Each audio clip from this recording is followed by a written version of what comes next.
Number 10, the Sgian Dubh. Sgian Dubh? You know that a Sgian Dubh. Yes. Sorry, I always mispronounce that. The Sgian Dubh is worn on the opposite side from your dominant hand as a symbol that you come in peace. I've heard this one. For those who do not know, Sgian Dubh, it's a Gaelic word. Sgian space Dubh. Pronounced Sgian Dubh, like skiing into something, skiing. Named after one of my ancestors. Exactly. That's the knife. It means black knife. It's the knife that you stick in your sock, essentially. So the myth is that you would wear it on the opposite side of your dominant hand to show that you mean no harm to those in your company. Certainly implies other people know which hand is my dominant hand. Doesn't make sense. Most of the time I see people... Okay, go on. No, it's bunk. B, I think we kind of pontificated on this years ago. I'm remembering a story of people kind of conflating the Japanese sword or something like that, where you would wear it on the opposite hand, so it's tougher to draw. You or would whatever. wear it when you entered a room, and you got down onto the floor of Seisan, and you're sitting with company. You would place the sword on your opposite side with the handle pointing behind you, so that you couldn't quickly grab it and draw it. Right. And that was just a token of respect. Yeah. That you were armed, you were expected to be armed because you're a samurai, but you're not. You're not going to let anything rash happen. Yeah. Peace tying. So, kind of like peacetime, but a lot more elegant and actually real.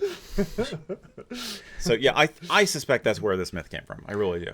I think it's either it comes from there or it's just the plausible thing of it sounds like a good story. It sounds plausible. Yeah, somebody just kind of spits it out at some point and tells it, and it's plausible enough so people believe it, and then start stating it as fact, and it kind of nobody stops it.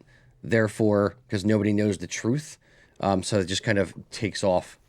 I think that applies to everything we're talking about. I think a lot of these they sound very plausible. It's urban folklore. So I think there's enough plausibility with it that people believe it, and if they just want to believe it, then it has legs and it keeps going. If it wasn't plausible, it wouldn't be a myth. I think people would bust it too quickly. So that's our job. Like the stories I tell.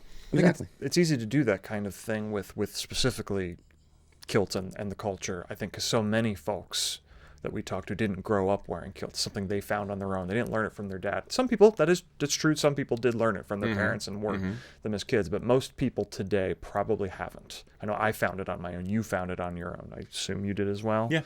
So yeah, I think it's easy to hear these stories, and you weren't taught any better. So it sounds good. And I think we discussed that's a whole category of where these things come from. Is that's what my grandfather told me. That's kind of a classic, source for this stuff. If my grandfather told me something like that, I would know not to believe it. Yep. Hey guys, this was just a clip, a preview, if you will, of our podcast Haggis Hunting, where Eric and Ian and I wax poetic on all things Scottish and related. If you want to see full episodes of that, go check out these links over here. If podcasts are more your thing, go to your favorite podcatcher and search for USA Kilts for all of our content.